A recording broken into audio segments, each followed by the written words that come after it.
Right then. Just a Thinking Thursday update here. Thought of something else I wanted to talk about.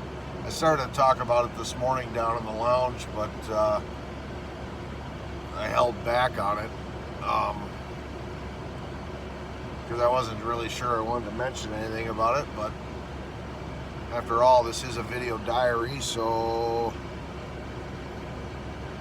should really talk about everything, right? And that subject is Mia. Mia contacted me a couple of days ago out of the blue. I'm not maintaining a conversation with her or anything like that. And she contacted me, and there's a lot of room for AST in this particular situation. And that's exactly what I found myself doing. And Scrunchy too, when I told her about it. What Scrunch appreciates from me, and she expressed this verbally, is that I'm honest. She doesn't like that I interact with Mia. Even though she denies it, Mia's a threat. Because in the past, if it hasn't worked out with Scrunch, Mia's waiting in the wings, and I go back to Mia. And then it doesn't work out with Mia, and I go back to Scrunch, right? Vacillating between the two. Scrunch doesn't like that. So even though Scrunch says, no, Mia's not a threat, she is. As a replacement. All the women that I've been with, they know that I'm on a quest to find the eternal life partner. They also know that I don't like to be alone. Pundits in the peanut gallery, oh, you need to learn to live alone, you need to love yourself, you need to be self-reliant, all this other stuff. You know what I mean? I get all this advice. Well, I've done that. There's been long periods of time where I have not been in a meaningful relationship with a woman. I've been in situationships where I'm getting itches scratched and spending time with people just for shits and giggles, but it has never been a long-lasting situation. Mostly because the other person that's not what they're looking for. They're just looking for a yuck good time. Somebody to scratch their itches, somebody to entertain them, somebody to make their life exciting. So they jump onto Kenny's adventure, and they go for a little ride, and then they get frustrated with Kenny because I march to a different drummer, and then they run away. So all of the people in my past know this about me, that I'm looking for the one. That's a lot of pressure for a woman. Right? So, Mia, even though Scrunchy denies it, I believe is a threat. And so if Scrunch had her way, Mia would be locked and blocked, and I'd never speak to her again. But Mia did chime in last week out of the blue and said, I would like my air conditioner back that I bought for you. Actually, I bought it, now that I think about it.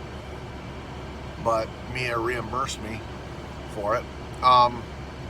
Because I'm renting out my house to my neighbor family's niece, and I want to make sure everything's in place and set for that situation. So when Mia bought me this air conditioner used on Facebook Marketplace, it was grossly undersized for the shop. Yeah, it's a small unit. I don't think it'll do a good job of cooling down the garage in the summer. And I told her that. But I cleaned it all up. I sanitized it. And I was going to sell it on Marketplace myself, or possibly use it in the house up on the main floor. But Mia chimes in last week and says, I'd like that air conditioner back. Well, we got talking about it, and I said, well, I found some other things in the house that are yours too, that I'm going to get back to you. And she's like what? I said, well, I found your walking stick, and I have that painting, that oil painting of that church. And she's like, you don't want that? And I was going to launch into a big explanation as to why I don't want that, but I just gave her a one-word response and said no. The reason it can't be in my house is because of Scrunchy.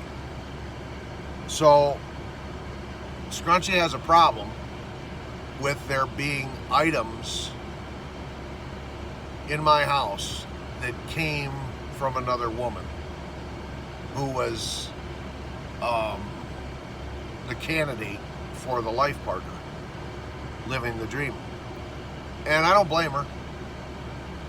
If she's gonna be the one that's the chosen one, and she's gonna be living in that house every day, and she's got to look at objects that used to belong to Mia, that Mia donated for the house, I don't blame her for, being uncomfortable with that. So this oil painting that Mia found of this church, it's a really nice painting. Yeah. Mia donated it to the house to go on the wall in the guest bedroom. It's not the decor that I want in the house. This painting's more of a Cape Cod cottage style thing. It's not my thing, but it is a painting of a church.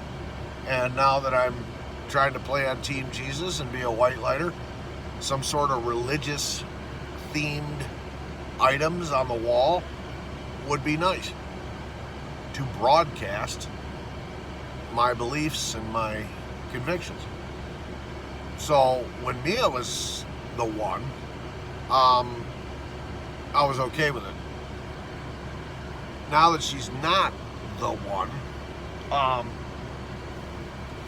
out of respect for Scrunch, I can't have Mia's stuff hanging on the walls, right?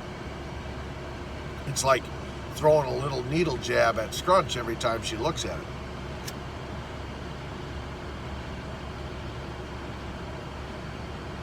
I totally get it. Yeah. It's no different than when I was dating Kate, and Kate was wearing the engagement ring from a previous lover on her ring finger, and I was striving to be Kate's life partner. That bothered me big time. Yep. But Kate's excuse was, it's the only diamond I own. If you want me to replace this diamond with another diamond, you'll have to get me a diamond, and then I'll wear that. So she would literally wear it while fornicating with me. And yeah, that bothered me. So I totally see Scrunch's side of it. Yeah. Again, Kate proving that she's about materialistic possessions and accumulating nice materialistic possessions, even though she professed that she was a frugal bastard and that stuff doesn't mean anything to her. The hypocrisy is staggering. Yeah, but anyway, I'm diving down a rabbit hole. So Mia contacts me. She wants her air conditioner back. I tell her I found some other stuff. Well, she indicated she was renting her house to the neighbor's niece. And she also indicated that she was, she's staying out west, in Utah and with her dad until he kicks the bucket. She also indicated that she said, when I sell Dad's condo, remember Dad's rich, so it's a nice condo. When I sell Dad's condo, I'll be building a house somewhere, more than likely out in Colorado, because I love the mountains and I love the water out there. And I'm thinking to myself, okay, number one, did Dad tell you that, oh, go ahead, sell my condo and keep the proceeds? Okay, that's number one. But after I thought about it a little further, I thought about a possible underlying meaning in that statement. It was kind of a jab. It was kind of like hanging a carrot in front of my face using money. The very thing she chastised me a while back that I was questing for. You're only after me for my money. During an argument, she brought that up. And I'm like, what? I've never once asked you for money. You volunteered to buy things. You volunteered to do things. You have volunteered statements, hanging a carrot in front of my face, that make it sound like you are going to be my financial savior because you are rich. So things like, well, when my daughter sells the business, sells her company, we can take that money and pay off your house. I'm like, damn, that's awesome. Or, yeah, I know your Jeep's getting old and unreliable. You need a new truck. When the daughter sells her company and I get a couple $1 million, we'll buy you a new truck. Wow, didn't see that coming. So I think what happened here with this comment, when I sell my dad's condo and I get the money, I'm going to build a house out in Colorado. I think that was a veiled jab at me, meaning, well, if I would have been your girl, we could have taken that money and paid off your house. Just AST, but she didn't need to tell me she was about the money, and she didn't need to talk about the money. She didn't need to tell me she was going to build a house out in Colorado. Now, this woman has got 1 foot in the grave and 1 foot on a banana peel. She's not long for this world. She is apparently diagnosed with leukemia. That's a death sentence, okay? She had a debilitating stroke that messed up her brain. And if she doesn't stay on her mood-altering drugs, she reverts back to the behaviors and intelligence of a 5-year-old. Okay? She also has lupus. Okay? She's a ticking time bomb. So, I don't know why she's making these big, grandiose plans to build a house. Building a house is nothing simple. It takes a couple of years to accomplish. And it's very hectic, very stressful. And if you're trying to do it long distance like she would be doing, she's out west in Utah, and the house is being built in the mountains of Colorado. Not only is that going to be like insanely expensive, but she's trying to be the general contractor, or GC for short, from hundreds of miles away. No. Concrete guys show up to pour the foundation. You got to be there to make sure they don't inadvertently pour a wall where there's not supposed to be a wall. The electrician shows up. He's got questions. All right, so did you want dimmer switches on this wall or on that, in that room? You got to be actively involved. If you're going to be the GC, you have to be actively involved on the build site. She can't do that. She can't handle that level of stress right now, having leukemia, stroke recovery, and lupus. When there's 2 days, she can't even get out of bed. See what I'm saying? So I think that was a veiled jab at me that, well, if you were still with me, I'm coming into this big windfall of money with the sale of my dad's condo. I could have paid off your house and made your life stress-free. That's what I'm thinking. So the conversation progressed a little bit further, and I asked her, because I'm trying to purge things out of my space that were hers or that were for her, and I said, do you want to have the ring that I got you so that you have something pretty to remember me by? And she goes, what did she say? Yeah, that would be pleasant memories. Just like the sword you have hanging on your wall. Every time you look at that, you'll think of me. Son of a bitch. I totally forgot about that sword. Yeah, I totally forgot that I got that sword of dedication for Mia. She didn't forget it. It obviously meant something to her. It was obviously special to her. Yeah, she didn't forget about it. So she threw that jab. So, when I got the sword, at the time I got the sword, Mia was the chosen one. So, it obviously was being dedicated to Mia. But that sword is a general gesture of dedication. It's like a more complex version of an engagement ring, right? Who does that? Who buys a genuine Nordic sword, or I think it's Irish, who and then dedicates it to their partner, until death do us part? I don't know of anybody. That's why I'm weird. So, the sword is applicable to whoever ends up becoming the chosen one in my world. I can dedicate it. I never made a presentation to Mia. Got down on one knee and held the sword out and said, here you go, queen. I never did that. I showed it to her, but I never made the presentation. The sword is a general statement to whoever I end up hitching my wagon to. It's applicable for anybody that becomes the chosen one. It's a symbol of protection and dedication. So it can be applied to Scrunchy. Yep.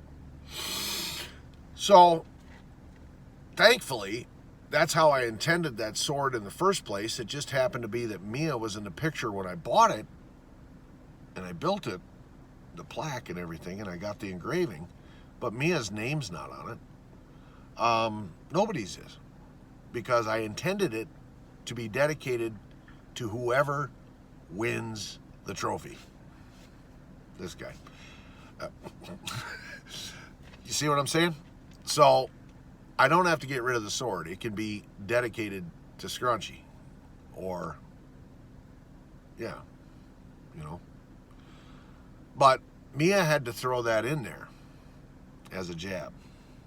Oh, yeah, I'll take the ring, and you'll have the sword, and we'll always have something special to remember how you ran away and didn't stay focused on the mission of Life Partners. So think about this.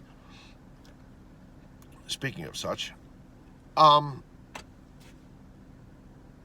she's out west with her dying dad, who has kidney cancer. That could take a while. It could take a year, 2, 3, before he finally kicks the bucket. Where is she? She's out with him. How could she have a meaningful relationship with me, progressing for our future, if she has to dedicate a couple of years out west to take care of her failing father?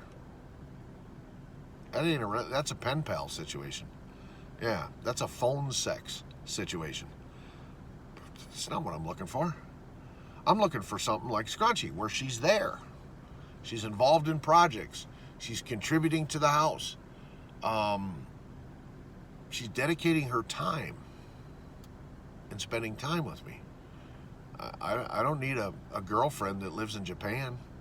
You know, yeah, we talk on the phone and we have video sex and what? No.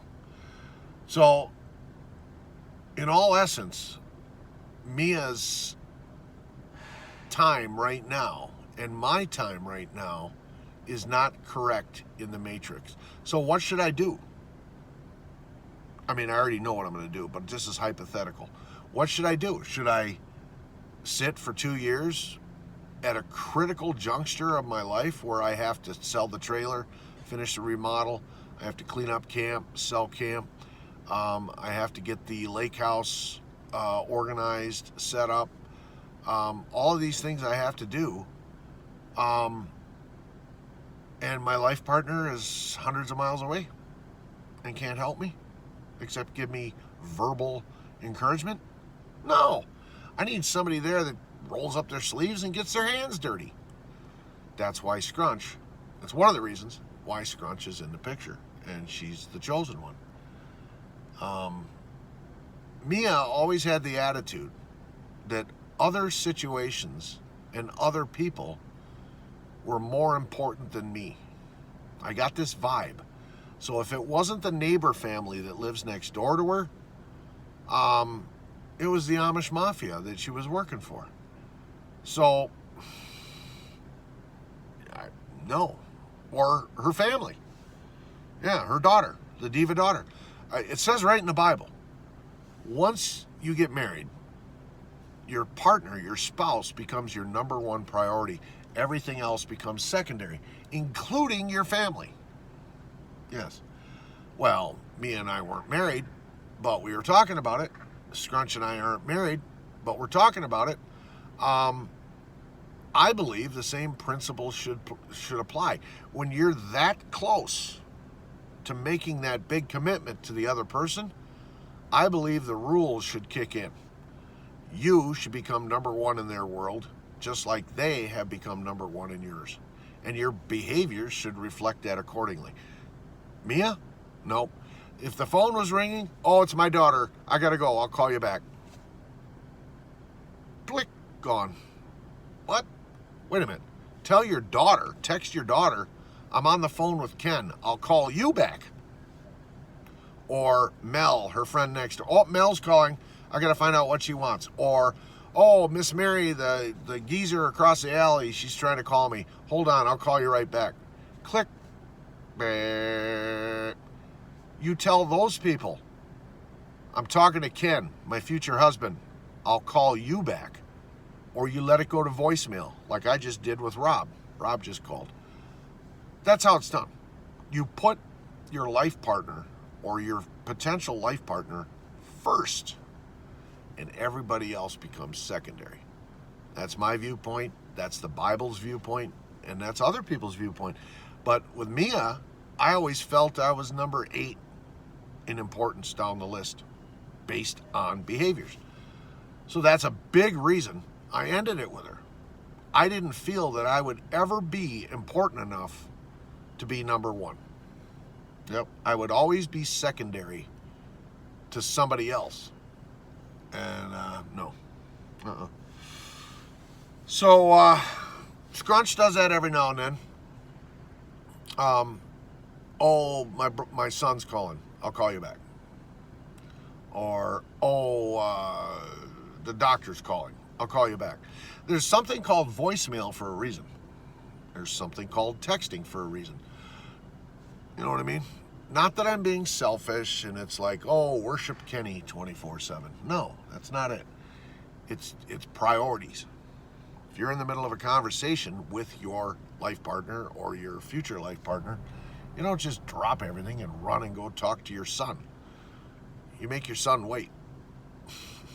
Yeah. Just my opinion, just the Bible's opinion. Yeah. So, Mia was trying to make me feel bad for abandoning her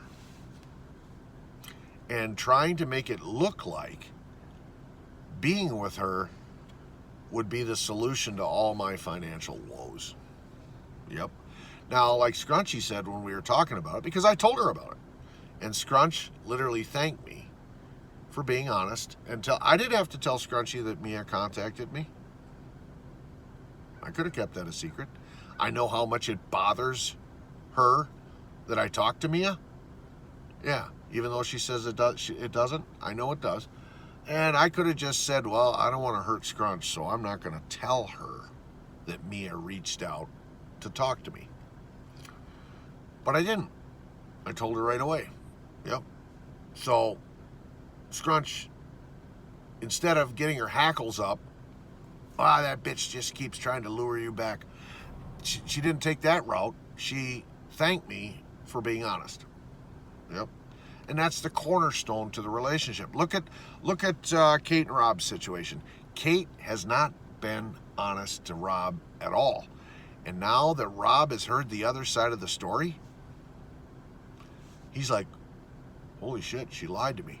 Holy shit, this. Oh, she didn't tell me about that. Oh, she hasn't been truthful. Whereas Rob, who in his core is a white lighter, even though he's living like a heathen, he's been open and honest to her. He's told her everything about his past, and he learned a lot. So I think that was monumental in his decision recently, as yesterday, to turn the switch off and say, no, I can't live like that. I can't live with a life partner, even though my heart says I'm in love with her and she's the best thing that ever happened to me for my eyes and my pee-pee. He says, I can't live like that. I don't know if she's telling me the truth, the whole truth, and nothing but the truth. I go, right? Not only that, you're walking on eggshells now. She's going to hold this transgression that you made, this one transgression in 6 years, she's going to hold that over your head. And you're going to literally have to be Mr. Perfect Boy. Or the next time there's a problem, it could be the final nail in the coffin. And Kate says, no, I can't do this anymore. You got to go. Just like she did 2 days ago, when Rob, once again, was poked by Kate, provoked intentionally to get him to snap, and he told Kate to F off and leave him alone because he had reached his threshold of her puppeteering mind game bullshit. Her vacillating of 1 minute she's giving him hope and making him think they can fix it, and then the next minute she's saying, no, I can't do this anymore, you got to go. He had enough, and he lost his cool again, and he told her to F off. I F off, leave me alone. So Mia's hanging a carrot in front of my face, trying to make me think that if she was the chosen one, my life would be stress-free. Mia is, I have not seen any proof of anything. That's what Scrunchy said. She said, have you seen any proof that she has all this money? Have you seen any proof that she's a doctor? Have you even seen proof that she has a dad? Have you seen pictures of her and her dad? Have you seen pictures of her dad's wealth? Have you seen the doctorate degree? Have you seen the bank statement showing the money? Have you seen any of these things that she has told you she has accomplished or that she is? And no, I haven't. It's all blah, blah. Okay. So there's that seed of doubt.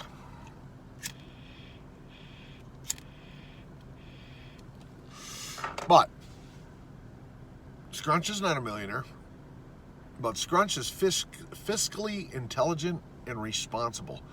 And living with Scrunch as a teammate will be a business transaction that is advantageous to both of us. Two good incomes being combined into one that will allow for a comfortable life. Yeah, there's going to be some stress. There's going to be some bills. There's going to be some big ticket items that we are going to want to accomplish, like paving the driveway, building the shop, purchasing a standby generator for the house, things like this. Big ticket expenditures. But Mia's trying to make it look like, well, if you get with me, I have this big treasure chest in addition to my real big chest, and we'll just snap our fingers and the problems will go away. Yeah, I don't know. I don't think so. So, that being what it is, that's what I think that was. I think that was Mia trying to tempt me and make it look like she was the better choice, the better candidate. And I've yet to see any proof of any way that life would be better with her than it would be with Scrunch. Scrunch is real. She puts it out there, in addition to putting out.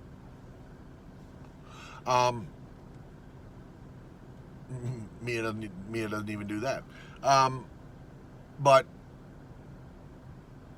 I know what I'm getting. I know the business partner that I'm saddling my wagon to. I know what I'm getting.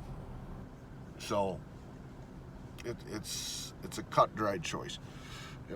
In addition to the compatibility, in addition to the enthusiasm, the cohesiveness right now. I mean, we're not backbiting each other anymore. We're not attacking. We just enjoy. The other night, it was cool.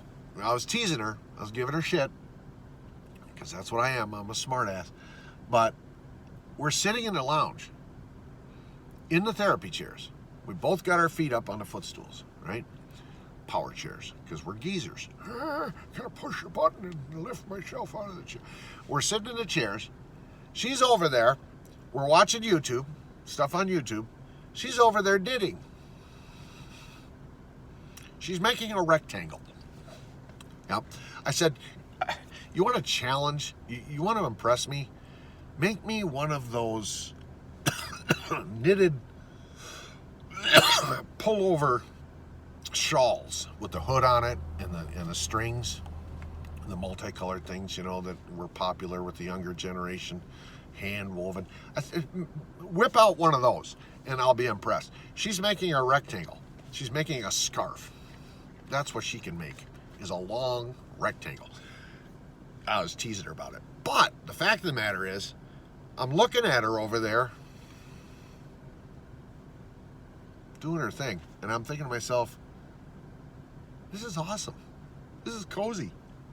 Yeah, husband and wife sitting in the lounge. The only thing we were missing was a fire stove in the corner roaring away, and the room being remodeled to soften it up so it doesn't look like a dungeon or an institution. She's knitting. I'm sitting in my chair, smoking my pipe. We're like the quintessential geezer married couple painting. Yeah, I should. It's too bad I don't have an artist that I could commission, and I would literally get that as a painting. Me with my pipe, her with her knitting needles, fire stove in the corner. It's pretty cool. Not gonna lie. So it was a warm and fuzzy moment for me, and I'm just sitting there watching her do her thing. She didn't know I was watching it. Finally, she felt it. She looked at me and she's like, "What? What?" I'm like, "Nothing." Oh, yeah, smart ass comment. What do you got to say? So then I had to, how's that rectangle coming? She holds it up. It's about this. Coming along pretty good. Yeah, we get along. Now we get along. Before, sniping at each other. It was bad. Yeah, we both have a dark side that we cannot tap into. Nope, we can't tap into it. But Mia is trying to make me think that with her veiled jabs and hanging that carrot in front of my face with money, and you want to know the oxymoron, like I said, the oxymoron of it is she's hanging the money in front of my face by implying, well, if I was your girl, when I sell the condo, I could take that money and pay off the lake house and you would live stress-free. Or, since I'm not your girl, I'm going to build a fancy house in the mountains of Colorado. Yeah, it's ridiculous. I picked up on it. So, I just wanted to talk about that briefly. Not a word has been spoken since. But she wants her ring, so I'm going to give that back to her, get that out of my space. I'm not getting rid of the sword. I'm dedicating the sword to Scrunch. Yeah, so that's that. Well, I got to get some fuel in the beast here, and we're going to get this day over with. I might have another early one, but that's fine because I didn't get any projects done yesterday. But that might happen tonight. So we'll talk to you soon.